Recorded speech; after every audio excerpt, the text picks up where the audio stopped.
1 ನಿಮಿಷ ಸಿಟ್ಟು ಮಾಡಿಕೊಂಡ್ರೆ ಮನುಷ್ಯ 1 ಗಂಟೆ ಟೈಮ್ ಅದನ್ನು ಸಮಾಧಾನ ಕಳ್ಕೊಳ್ತಾನೆ.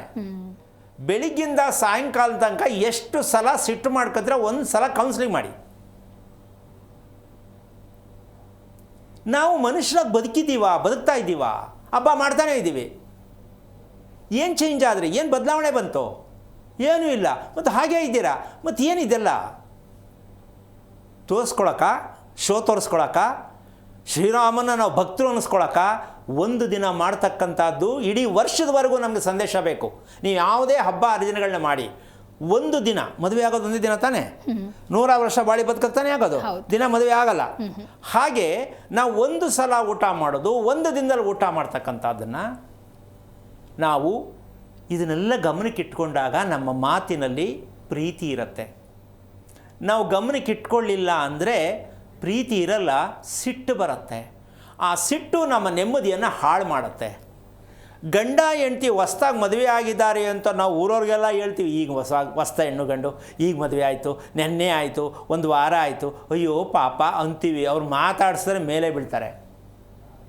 ಹೊಸ ಹೆಣ್ಣು ಗಂಡು ಅಂತಾರೆ, ಅದು ಯಾವುದೋ ಹೊಸ್ದಲ್ಲ, ಅದು ಹಳೇದೆ. ಬಟ್ಟೆ ಹಾಕೊಂಡ್ರೆ ಹೊಸ್ತಾ? ಬಟ್ ಮದುವೆ ಆದ ಹೊಸ ಹೆಣ್ಣು ಗಂಡು ಅಂತ ಯಾವುದು ಹೇಳಿದ್ವು ಅಂದರೆ, ಹಳೆ ಕರ್ಮಶೇಷಗಳನ್ನು ಬಿಟ್ಟು ಹೊಸದಾದ ಯೋಚನೆಗಳಿಗೆ ಅನ್ವಯ ಆಗುವಂಥ ಪರಿವರ್ತನೆ ಆದಂಥ ಹೆಣ್ಣು ಗಂಡಿಗೆ ಹೊಸ ಹೆಣ್ಣು ಗಂಡು ಅಂತ ಹೇಳೋದು. ಬಟ್ಟೆ ಹಾಕ್ಕೊಂಡ ತಕ್ಷಣ ಹೊಸ ಹೆಣ್ಣು ಗಂಡು ಅಂದರೆ ಏನರ್ಥ ಇದು? ಅಷ್ಟು ತಾನೇ ಹೇಳ್ತಾ ಇರೋದು. ಅಲ್ಲ ರೀ, ಮದುವೆ ಮಾಡಿ ಹೆಣ್ಣು ಗಂಡಿಗೆ ಏನು ಹೇಳ್ಕೊಡ್ತೀರಾ ನೀವು?